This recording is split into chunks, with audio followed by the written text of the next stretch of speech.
بسم الله الرحمن الرحيم. الحمد لله نحمده ونستعينه ونستغفره ونؤمن به ونتوكل عليه ونعوذ بالله من شرور أنفسنا ومن سيئات أعمالنا. من يهده الله فلا مضل له ومن يضلله فلا هادي له ونشهد أن لا إله إلا الله وحده لا شريك له ونشهد أن سيدنا وسندنا وإمامنا ومولانا محمدا عبده ورسوله صلى الله تعالى عليه وسلم تسليما كثيرا كثيرا. أما بعد، أعوذ بالله من الشيطان الرجيم. بسم الله الرحمن الرحيم. وذكر فإن الذكرى تنفع المؤمنين. صدق اللہ العظیم.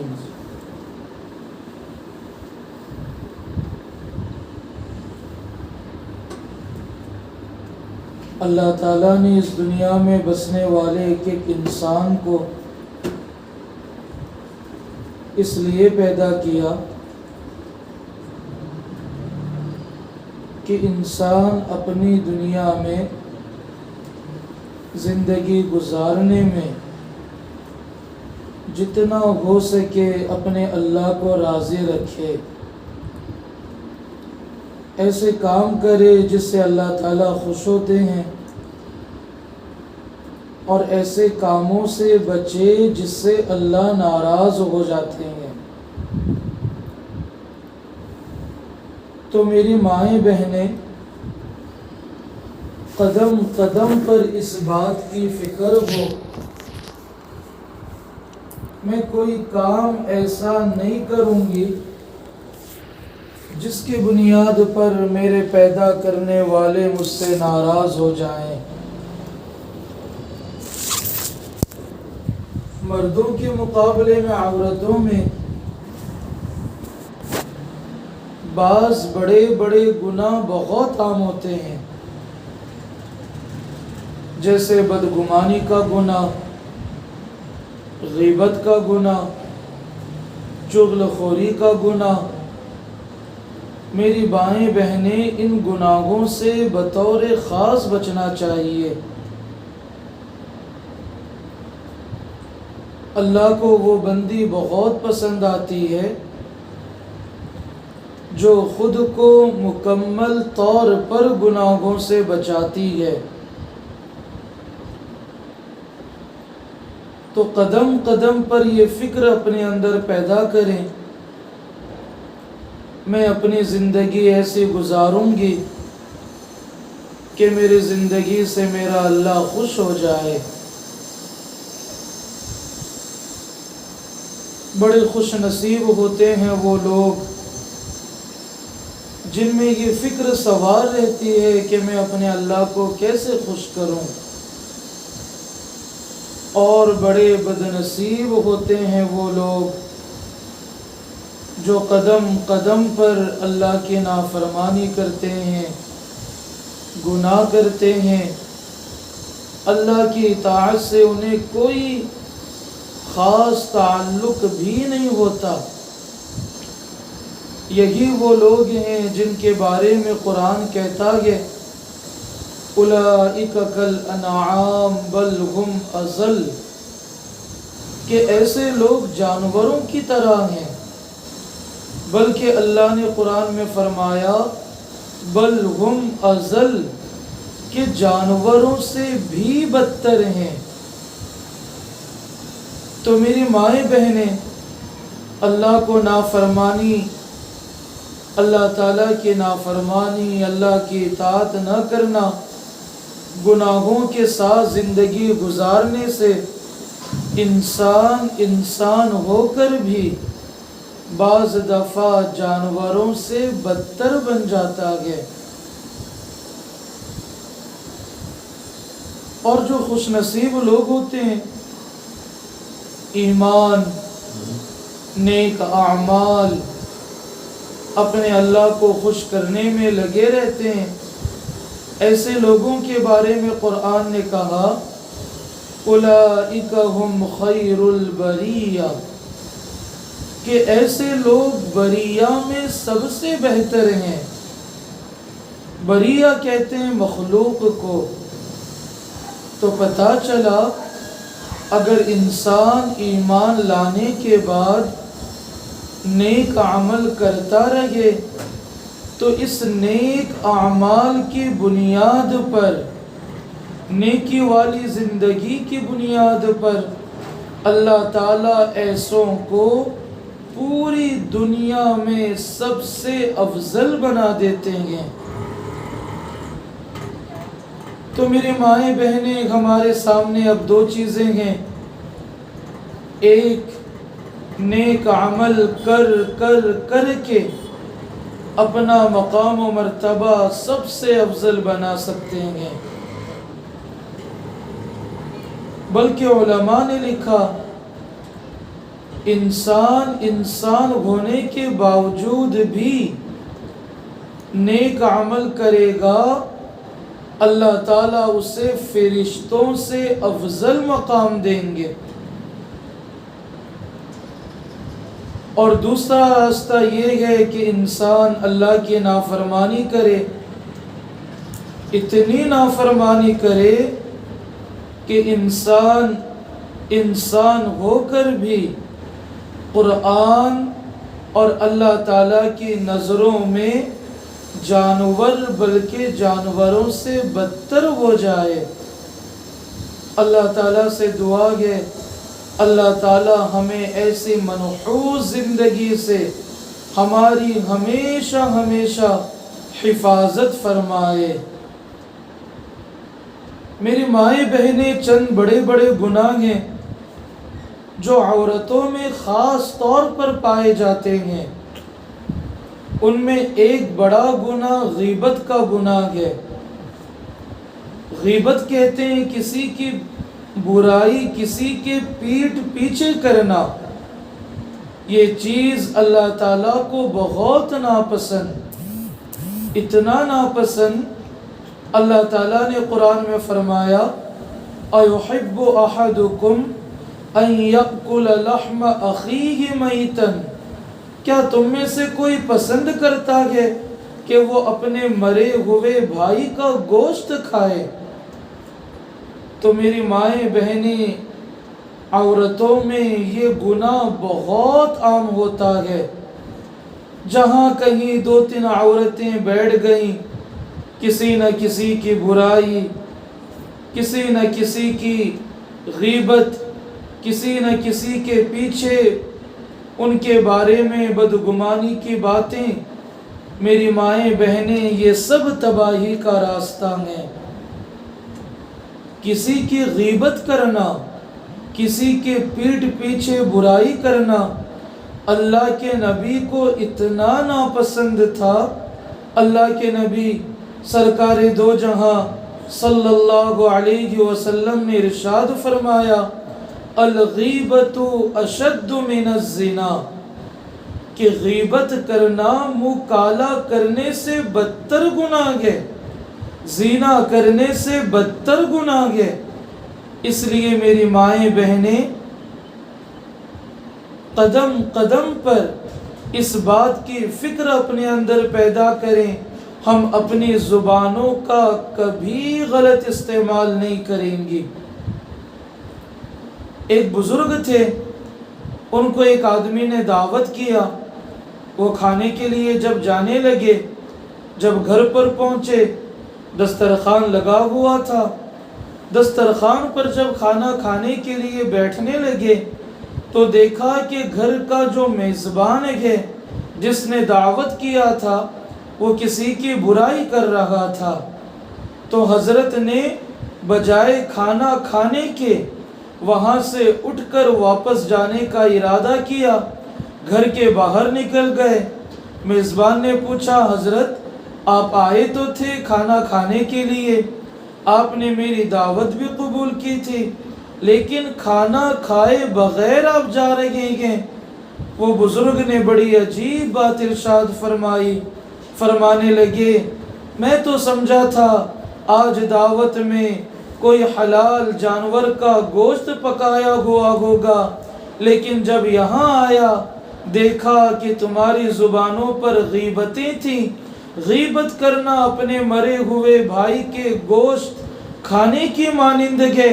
میں نے سوچا کہ ایسے لوگوں کی دعوت کیا قبول کریں جو حلال جانوروں کو چھوڑ کر اپنے مرے ہوئے بھائیوں کا گوشت کھاتے ہیں، لہٰذا میں تمہاری دعوت قبول نہیں کرتا۔ اور وہ اللہ والے وہاں سے کھانا کھائے بغیر واپس ہو گئے۔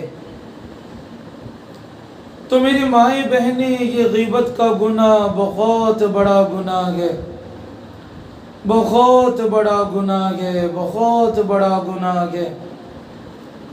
عام طور پر اچھی اچھی نیک عورتوں میں بھی برائی کرنے کا جذبہ ضرور ہوتا ہے، کبھی ساس کی برائی، کبھی بہو کی برائی، کبھی پڑوسیوں کی برائی، کبھی اس خاندان کی برائی، کبھی فلاں رشتہ دار کی برائی۔ ایسا لگتا ہے بعض دفعہ بعض خواتین کو دیکھ کر کہ مقصد زندگی ہی دوسروں کی برائیاں کرنا ہے۔ اس لیے میری مائیں بہنیں، آج تک ہم نے جس کی برائی کی، اللہ کے خاطر ان سے اگر ان کو پتہ چل چکا ہو تو ان سے معافی مانگ لیں، اور اگر ان کو نہیں پتہ جن کی آپ نے برائی کی تھی، اللہ تعالیٰ کے سامنے معافی مانگیں اور ان کے لیے ضرور کوئی صدقہ وغیرہ دیں، ورنہ یہ غیبت کا گناہ حقوق العباد سے تعلق رکھتا ہے۔ یعنی یہ ایسے گناہ ہیں اگر ہمارے ذات سے کسی کو تکلیف پہنچی تو یہ ایسے گناہ کہ جن گناہوں کو جب تک بندہ معاف نہیں کرتا اللہ تعالیٰ بھی ایسے گناہوں کو معاف نہیں کیا کرتے۔ علماء نے لکھا اگر کوئی بندہ حج کرے، حجر اسود کا ایک مرتبہ نہیں کروڑوں مرتبہ بوسہ لے لے، 7 مرتبہ نہیں کروڑوں مرتبہ طواف کر لے، اگر ہماری ذات سے کسی کو تکلیف پہنچی ہے تو یاد رکھنا چاہیے یہ کعبے کا طواف، یہ حجر اسود کا بوسہ کچھ کام نہیں آئے گا، اللہ تعالیٰ منہ کے بل گھسیٹ کر جہنم میں پھینک دیں گے۔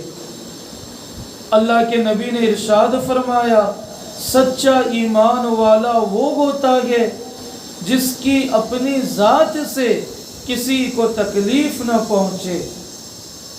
حکیم الامت حضرت تھانوی رحمۃ اللہ علیہ کا ملفوظ شیخ الاسلام مفتی تقی عثمانی صاحب کے شیخ ڈاکٹر عبدالحی عارفی رحمۃ اللہ علیہ نے لکھا، حضرت فرماتے تھے سارا تصوف یہی ہے کہ ہماری ذات سے کسی کو تکلیف نہ پہنچے۔ اس لیے میری مائیں بہنیں غیبت کے گناہوں سے اپنے آپ کو ہمیشہ کے لیے بچائیں۔ اسی طرح عورتوں میں بدگمانی کا گناہ بھی بہت عام ہوتا ہے۔ بدگمانی یعنی بہت جلدی کسی سے بدظن ہو جانا۔ ہمیں تو شریعت نے، اسلام نے یہ حکم دیا ہر کسی کے ساتھ اچھائی کا معاملہ رکھنا، ہر کسی کے بارے میں اچھا سوچنا، مثبت پہلو اختیار کرنا، یعنی پازیٹیو اپنی سوچ رکھنا۔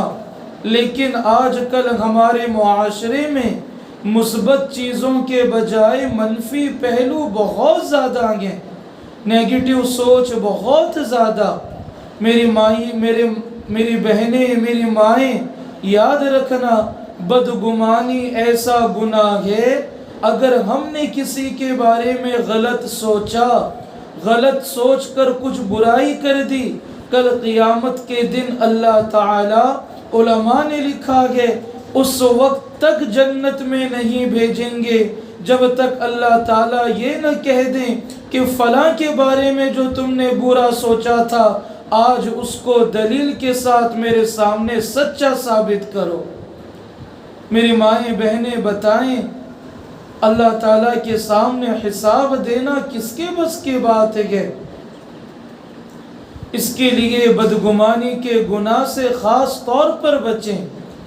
بدگمانی، غیبتیں، چغلخوری، اللہ کے لیے اپنے آپ کو ان گناہوں سے بچائیں۔ ایک بات یاد رکھنا میری مائیں بہنیں، اس دنیا میں اللہ کے سوا اللہ، رسول اور اللہ کے پورے نبی، ان کے علاوہ ہر انسان چاہے وہ کتنا بڑا کیوں نہ ہو اس کے اندر ضرور کوئی کمی کوتاہی ہوگی۔ بس اللہ کی ذات ایسی ہے جس میں کوئی برائی نہیں، نبیوں کی ذات ایسی ہے جن کی ذات میں کوئی خامی نہیں۔ میری مائیں بہنیں، اللہ اور رسولوں کے علاوہ جتنے انسان اس دنیا میں ہیں سب کے اندر کوئی نہ کوئی برائی ضرور ہے۔ اس لیے میری مائیں بہنیں، زندگی گزارنے کے اعتبار سے ایک اصول یاد رکھنا، بہت کچھ دیکھ کر اندھا بننا پڑتا ہے، بہت کچھ سن کر بہرا بن جانا سیکھ جائیے، پھر دیکھیں اللہ تعالیٰ زندگیوں میں کتنی برکتیں عطا فرمائیں گے۔ آج ہمارے خاندانوں میں برکتیں اسی لیے نہیں ہیں کہ ہم ایک دوسرے کی برائیاں کرتی ہیں، ایک دوسرے کی غیبتیں، ایک دوسرے کے بارے میں بدگمانیاں، حسن ظن ختم، ہر کسی کے بارے میں منفی تذکرے، منفی سوچ۔ اسی لیے میری مائیں بہنیں، ہماری زندگی میں برکتیں ختم ہوتی جا رہی ہیں۔ اسی طرح میری مائیں بہنیں یاد رکھنا، ہر عورت اپنی زندگی میں مختلف مرحلوں سے ہو کر گزرتی ہے۔ ہر عورت کبھی جوان ہے تو کبھی کسی کی بیٹی، تو کبھی کسی کی بہن، کبھی کسی کی بیوی، تو کبھی کسی کی ماں، تو کبھی دادی نانی۔ پتہ چلا ایک عورت اپنی زندگی پوری کرنے میں مختلف مرحلوں سے ہو کر گزرتی ہے۔ اس لیے میری مائیں بہنیں یہ بات ہمیشہ یاد رکھیں، ہماری اپنی زندگی میں جتنے مرحلے کیوں نہ آ جائیں، ہم ہر مرحلے میں یہ ثابت کریں کہ ہم ایک کامیاب عورت ہیں۔ کامیاب عورت کیسے بنیں گے؟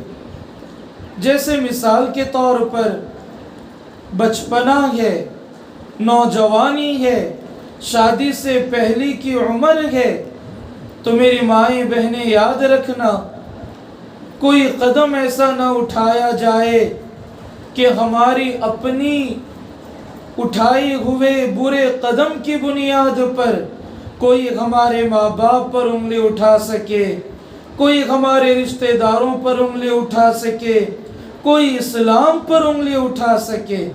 اس کے لیے میری نوجوان بہنیں کبھی کوئی ایسا قدم نہ اٹھائیں کہ اللہ تعالیٰ ناراض ہو جائیں۔ آج کا یہ زمانہ فتنوں کا زمانہ ہے، دجالی فتنوں کا دور ہے، موبائل، انٹرنیٹ، یہ سارے تباہی کے راستے۔ ان چیزوں کے ذریعے سے کسی سے تعلق رکھنا، دوستیاں بڑھانا، چیٹنگ کرنا، بات چیت کرنا، یاد رکھنا میری مائیں بہنیں، یہ سارا تباہی کا راستہ، ایسا تباہی کا راستہ کل بروز قیامت اللہ تعالی منہ کے بل گھسیٹ کر جہنم میں پھینک دیں گے۔ اس کے لیے اپنی جوانی کی خوب حفاظت کریں۔ اللہ تعالیٰ کو پاک دامن عورت، عفت دار عورت اللہ تعالیٰ کو بہت پسند، وہ انسان اللہ تعالیٰ کو بہت پسند ہے جو اپنی عزت کی حفاظت کرے، اپنے شرمگاہ کی حفاظت کرے، اپنے آپ کی حفاظت کرے۔ اللہ کے نبی صلی اللہ علیہ وسلم تو کتنی بڑی بات فرما گئے۔ اللہ کے نبی فرماتے ہیں جو کوئی اپنی زبان کی حفاظت کرے اور جو کوئی اپنے شرمگاہ کی حفاظت کرے، اللہ کے نبی فرماتے ہیں کل قیامت کے دن میں اللہ کے سامنے اس بات کی ضمانت لوں گا، اللہ اس کی مغفرت فرما کر اسے جنت میں بھیج دے۔ غور کریں کہ جس چیز پر اللہ کے نبی نے اپنی ذمہ داری لی کہ میں جنت میں بھیجوں گا، اللہ تعالیٰ کے سامنے سفارش کروں گا، وہ دو گناہوں سے بچنا ہے، ایک زبان کے گناہ سے اور ایک شرمگاہ کے گناہ سے۔ اس کے لیے نوجوانی میں اپنی ساری زندگی میں اپنی شرمگاہ کی حفاظت ہو، کبھی اس کا غلط استعمال نہ ہو تاکہ اللہ تعالیٰ کے نظروں سے گر نہ جائیں۔ یہ تو ہوا نوجوانی کا مرحلہ۔ جب عورت نوجوان ہو جاتی ہے پھر اس کا نکاح کر دیا جاتا ہے۔ جب نکاح کر دیا جاتا ہے تو ایک عورت ایک نئے مرحلے سے گزرتی ہے، یعنی اس کی اپنی ازدواجی زندگی شروع ہو جاتی ہے، یعنی وہ کسی کی بیوی بن گئی اور اس کی اپنی زندگی میں ایک مرد بشکل شوہر سامنے آ گیا۔ تو میری مائیں بہنیں، اپنی یہ زندگی بھی، یعنی اپنی زندگی کا یہ مرحلہ بھی بالکل ایسا گزارا جائے کہ جیسے اسلام نے حکم دیا۔ میری مائیں بہنیں، نکاح کے بعد میاں بیوی کا رشتہ اللہ تعالیٰ کو اتنا پسند ہے، میں آپ کو کیا بتاؤں۔ اللہ تعالیٰ کے یہاں یہ رشتہ بڑا پاکیزہ، بڑا مقدس، بڑا صاف ستھرا، اتنا پیارا رشتہ۔ حکیم الامت ہمارے حضرت تھانوی رحمت اللہ علیہ فرماتے ہیں میاں بیوی کا آپس میں بیٹھ کر محبت بھری باتیں کرنا، میاں بیوی کا آپس میں بیٹھ کر محبت بھری باتیں کرنا، ایمان اور دین کا مذاکرہ نہیں بلکہ آپس کے پیار اور محبت کی باتیں کرنا میاں بیوی کا اللہ تعالیٰ کو اتنا پسند ہے۔ حضرت تھانوی فرماتے ہیں اللہ تعالیٰ میاں بیوی کو 1000 رکعت نفل نماز پڑھنے کا ثواب دے دیتے ہیں۔ اندازہ لگائیں کہ کتنا پیارا رشتہ۔